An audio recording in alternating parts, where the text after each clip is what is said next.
We have several thoughts that run through our heads and ideas that we believe in and stand by.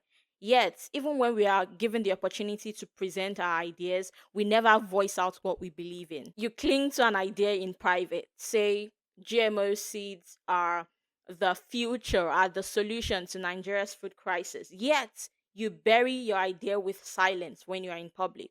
Why?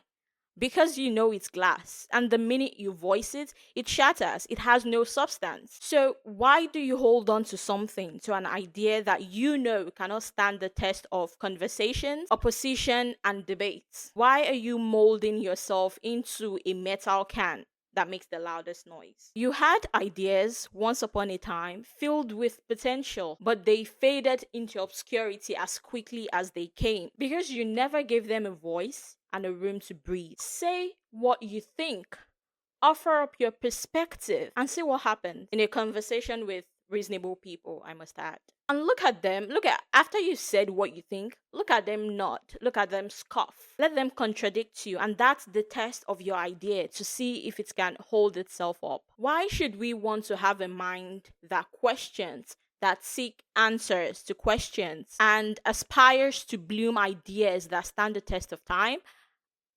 I don't know. I guess that's one of the very questions that I seek answers to. I live with a host of thoughts and questions in my head constantly and ideas about a lot of things, but my quiet and introspective nature has led to them only being debated by contradictions that I am able to come up with my limited mind. And some of these ideas end up slinking up into the shadows only to be forgotten and never remembered. So that's why content creation came as a welcome challenge for me to say what I believe, to breathe my ideas into life and see if they can stand the weight of the world. When you hold an idea or a host of them that informs your decision, guides your action, you owe it to yourself to ensure that you're not building a house made of cards and that your foundation is rock solid. You can take those ideas, think about it, offer up contradictions to them in your mind, and refine the idea to counter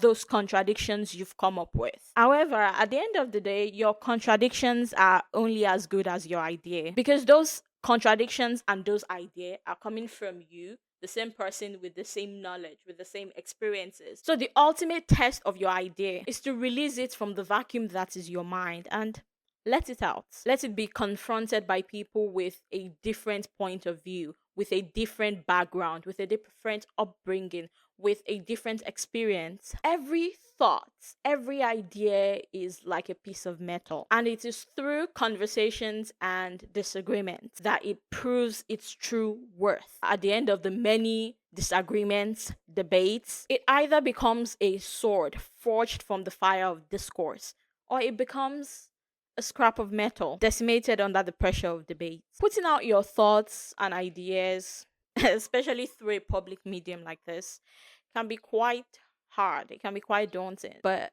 if I want to grow, I understand that this is something I must do. And sure, there are certain ideas that I do not dare voice out. This is because contradictions to the ideas have arisen, and I haven't found a way to reconcile them, to resolve them with the idea. So, if even in my mind the idea doesn't hold up, why would I voice it out? So, sometimes I wait. I wait to gather more information. I wait as I gain more knowledge. I wait to live a little bit more. And in this way, I am able to gain more conviction in my idea, or it completely collapses and I end up pivoting. So, this is an invitation to you to speak your mind and let your ideas be forged in the fires of conversation. Until next time, my name is Maryam. Don't forget to like, comment, and subscribe. Bye.